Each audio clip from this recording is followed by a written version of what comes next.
as British Muslims, we have so much going on, so much being offered, so much activities, so much participation in society. Why, unfortunately today, a lot of the times that the word Muslim is mentioned in the media is mentioned in a negative context and usually associated with negative words.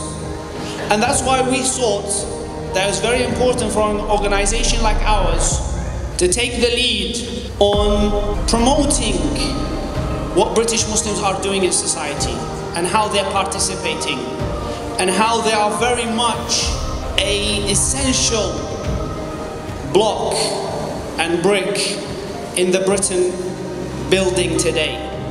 And it's quite important to understand the context, the time and place context that led to the decision by a few dozen, a couple of hundred people to come together and to establish the Muslim Association of Britain. The Muslim Association of Britain was formed in 1997 to provide a very important contribution to society by telling Muslims about their role in society, how to engage, how to be better people, and also to inform non-Muslims about the correct information about Islam and to give a positive image of Muslims. Britain needed an Islam that was void of a cultural baggage.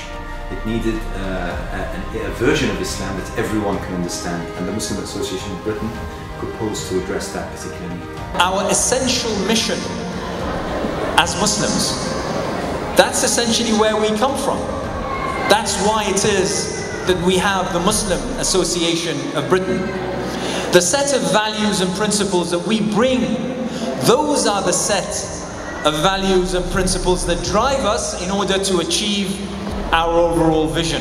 I would like to salute our brave, especially young girls, visible with their hijab, going out there and facing the world and changing the bad stereotype to a positive one. Well done, girls. So in terms of the work of Muslim Association of Britain to empower Muslim women inside the organisation, I have noticed a big improvement in the way that women have been empowered, have been given many opportunities to lead, to become leaders of committees, of places in offices.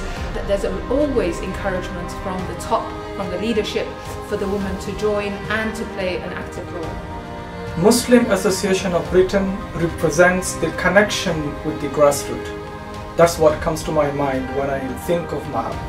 And its connection with the civic society, engaging with youth and women. Those are the two areas which is very important for community organizations to engage in. We have youth who happen to be men and young women. And for the youth here who have grown up in this country, it's very important to see in the front, in the leadership, Muslim women who tell them, without just saying words, but by action, that you can be here, you can lead the way, we need you. And for us to do that, Muslim women have to recognize their role and to play it correctly. The two achievements I can think of, MAB, is the civic engagement, political engagement are the two, and also engaging with international issues which impact human rights, which impacts poverty, and which also talks about climate change. We've done this through different means, through leaflets, through organisation of conferences, conventions, workshops, training, because we believe that Muslims at their best is the best way for society.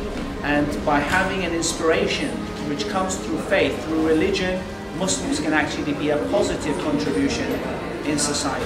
One of the milestones in the Muslim Association of Britain's work is the Tarbiyah, a system which teaching about different aspects of Islam, educating people, making sure that the youth are well prepared, well equipped, they are trained to deliver the different services in society through education, through media, through participation in politics.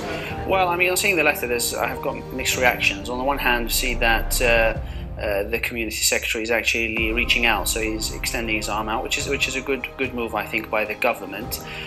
Also, is an admission of the government that they cannot solve radicalization by themselves, and that's something that we've been saying in the Muslim Association of Britain for a while.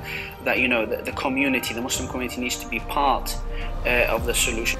One of the main aims of the Muslim Association of Britain is to engage with the young people and make sure that they are active in politics in general.